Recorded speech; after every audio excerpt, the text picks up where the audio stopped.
नमस्कार दोस्तों, स्वागत है आपका आज के मुख्य समाचार में, जिसमें सबसे पहले और बड़ी खबर में आपको बताएंगे कि आम आदमी पार्टी सांसद संजय सिंह का बीजेपी पर बड़ा हमला, कहा हरियाणा और महाराष्ट्र वाला खेल दिल्ली में भी। पूरी खबर आपको जरूर बताएंगे। खबर में आगे जिक्र होगा कि बिजली के निजीकरण को लेकर बीजेपी पर बरसे अखिलेश यादव, और कहा क्रोनोलॉजी को समझिए। खबर में आगे जिक्र होगा कि कब तक मुफ्त राशन बांटेंगे, रोजगार के अवसर क्यों नहीं पैदा करती सरकार, सुप्रीम कोर्ट का बयान। खबर में आगे आपको बताएंगे कि सीएम ममता बनर्जी को इंडिया गठबंधन का नेतृत्व करने दिया जाना चाहिए, लालू प्रसाद यादव का बयान। और इसी के साथ आगे जिक्र होगा कि बीजेपी सरकार ने किसानों को दिए सिर्फ धोखे, किसान विरोधी है पीएम खड़गे का बयान। दोस्तों, हर एक खबर की गहराई में आपको ले जाएंगे, लेकिन उससे पहले आपसे निवेदन की वीडियो कीजिए लाइक और चैनल को सब्सक्राइब करके बेल आइकन दबाकर कमेंट में लिखिए जय हिंद।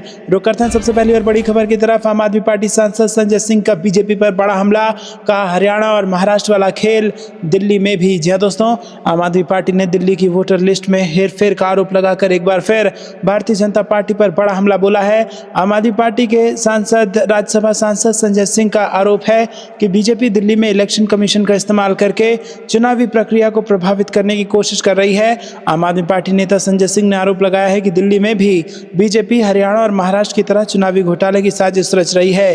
संजय सिंह ने कहा कि हमारे राष्ट्रीय संयोजक अरविंद केजरीवाल ने इस बारे में सबको विस्तार से पहले ही बता दिया है। केजरीवाल ने पूरे दिल्ली वासियों को बताया है कि राजधानी में किस तरह से बड़े पैमाने पर वोट काटे जा रहे हैं, लोगों को मतदान में शामिल होने से भी अभी से ही रोका जा रहा है। राज्यसभा सांसद संजय सिंह ने कहा कि मई में लोकसभा का चुनाव हुआ, उसके बाद 28 अक्टूबर को मतदाता सूची की समरी रिवीजन लिस्ट आई। वोट कटवाने के लिए आए आवेदन की जानकारी नवंबर में हुई तो कईयों के होश उड़ गए। संजय सिंह के मुताबिक आर.के. पूरम विधायक ने देखा कि यहाँ 3800 वोट कटवाने का प्रार्थना पत्र लगा है। जानकारी हैरान करने वाली है। 1800 लोगों की पड़ताल हुई तो पता चला कि उन्हें वोट कटने की कोई जानकारी ही नहीं है। आम आदमी पार्टी सांसद संजय सिंह के इस सिलसिले में निर्वाचन आयोग पर भी निशाना उन्होंने साधा और दावा किया कि निर्वाचन आयोग को आगे करके दिल्ली में चुनावी घोटाले को अंजाम दिया जा रहा है। आम आदमी पार्टी सांसद ने कहा कि धीरज टोकस विधायक के पति हैं और खुद पार्षद भी हैं। वो अपने साथ यहाँ कुछ लोग लाए हैं जिनके वोट काटने की कोशिश हुई है। ये वोटर्स उन बूथों के हैं जहां से आम आदमी पार्टी चुनाव जीतती है। रुक करते हैं अगली ब्रेकिंग न्यूज़ की तरफ। बिजली के निजीकरण को लेकर बीजेपी पर बरसे अखिलेश यादव, कहा इसकी क्रोनोलॉजी को समझिए। जी हाँ दोस्तों, आपको बता दें कि उत्तर प्रदेश में बिजली के निजीकरण की तैयारी को लेकर समाजवादी पार्टी ने भारतीय जनता पार्टी और प्रदेश की योगी आदित्यनाथ सरकार पर निशाना साधा। उन्होंने आरोप लगाया कि बीजेपी पहले बिजली का निजीकरण करेगी और फिर बिजली की कीमतों में बढ़ोतरी की जाएगी, जिसका सीधा असर आम लोगों पर पड़ेगा और भाजपा पीछे के दरवाजे से बिजली कंपनियों से हिस्सेदारी लेगी। सपा अध्यक्ष अखिलेश यादव ने बिजली के निजीकरण की क्रोनोलॉजी को समझाते हुए निशाना साधा और एक्स पर लिखा, क्रोनोलॉजी समझिए, पहले भाजपाई बिजली का निजीकरण करेंगे, फिर भाजपाई बिजली की रेट बढ़ाएंगे, फिर भाजपाई कर्मचारियों की छटनी करेंगे, फिर भाजपाई ठेके पर लोग रखेंगे, फिर ठेकेदारों से भाजपाई कमीशन लेंगे, फिर भाजपाई बिल बढ़ाकर जनता का शोषण करेंगे, फिर भाजपाई बढ़े बिल का हिस्सा बिजली कंपनियों से पिछले दरवाजे से लेंगे, फिर भाजपाई इस भ्रष्ट कमाई का सरकार बनाने में इस्तेमाल करेंगे और फिर भाजपाई सरकार बनाकर जनता की जेब खाली करने का यही कुचक्र किसी और रूप में दोहराएंगे। तो दोस्तों, इस क्रोनोलॉजी को समझाया है अखिलेश यादव ने। आपको बता दें कि अखिलेश यादव ने आगे लिखा कि क्या पता इसके बाद पानी के निजीकरण का नंबर आ जाए। भाजपाइयों को कर्मचारियों और आम जनता के गुस्से और आक्रोश का भी डर नहीं है, क्योंकि ये चुनाव वोट से नहीं खोट से जीतते हैं। जहां जनता सजग होती है और प्रशासन ईमानदार होता है, वहां भाजपा वाले हार जाते हैं। भाजपाइयों ने सस्ती और निरंतर सुलभ बिजली के लिए ना तो जनरेशन बढ़ाया है, ना ट्रांसमिशन को सुदृढ़ बनाया है और ना ही डिस्ट्रीब्यूशन को सुधारा है।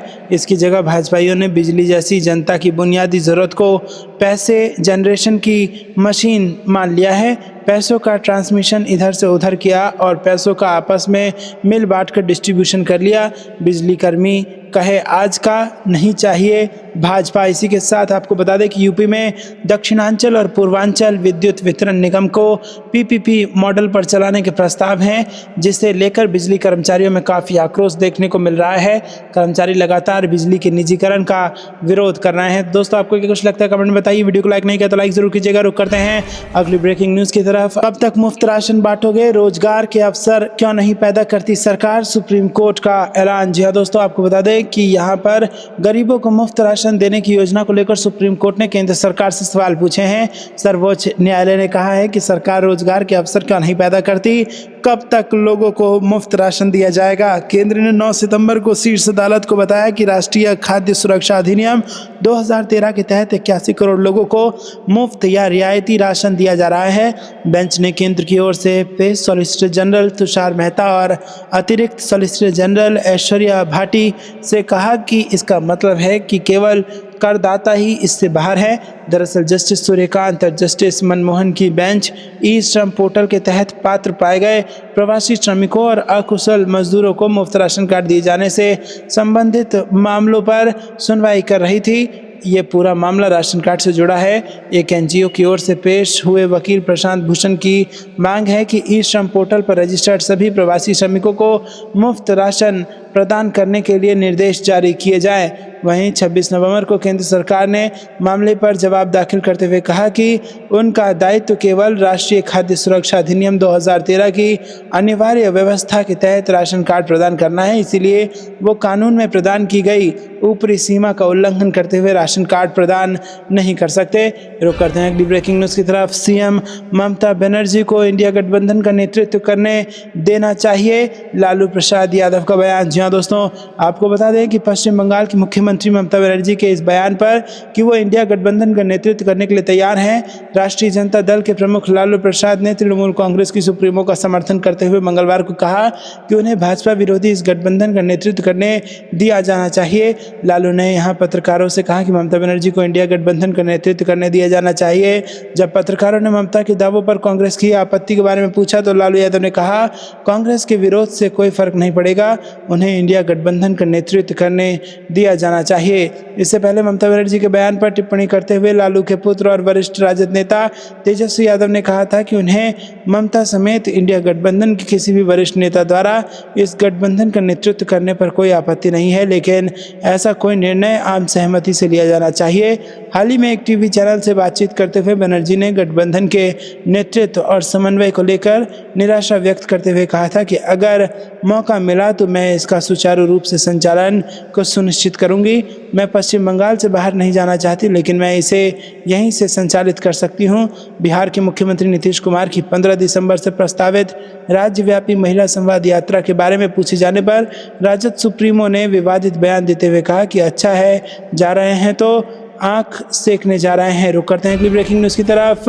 बीजेपी सरकार ने किसानों को दिए सिर्फ धोखे, किसान विरोधी है पीएम, खड़गे का बयान। जी हाँ दोस्तों, कांग्रेस अध्यक्ष मल्लिकार्जुन खड़गे ने सोमवार को आरोप लगाया कि किसान न्याय की गुहार लगा रहे हैं क्योंकि प्रधानमंत्री नरेंद्र मोदी के नेतृत्व वाली जो सरकार है उन्होंने उन्हें बार बार धोखा दिया है। उन्होंने दावा किया कि अन्नदाता समझ गए हैं कि प्रधानमंत्री मोदी उनके विरोधी हैं। खड़गे ने एक्स पर पोस्ट किया कि अन्नदाता किसान को बार बार क्यों न्याय के लिए दिल्ली की दहलीज पर आना पड़ रहा है।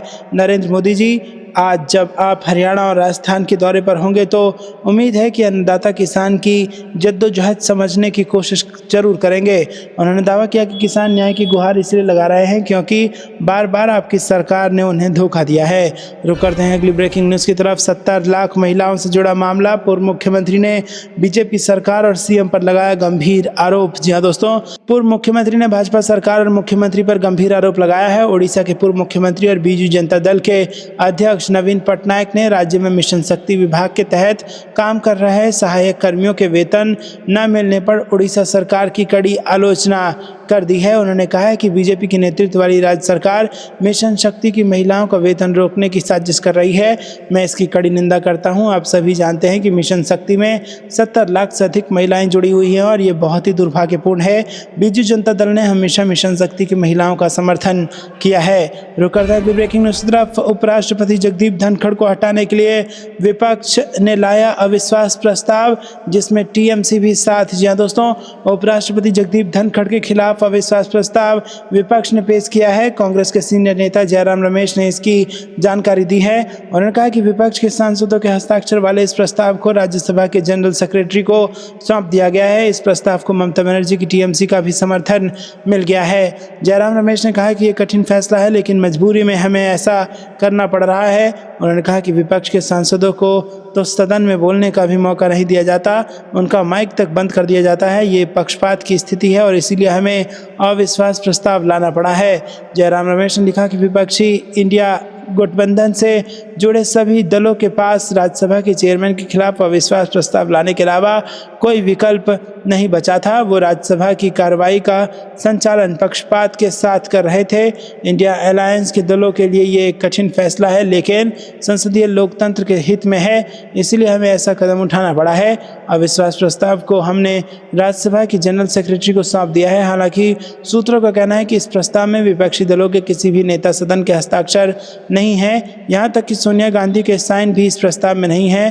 कहा जा रहा है कि कुल 60 सांसद ने इस प्रस्ताव पर हस्ताक्षर किए हैं। दोस्तों, आपको ये कुछ लगता है कमेंट में जरूर बताइए। वीडियो को लाइक नहीं किया तो लाइक जरूर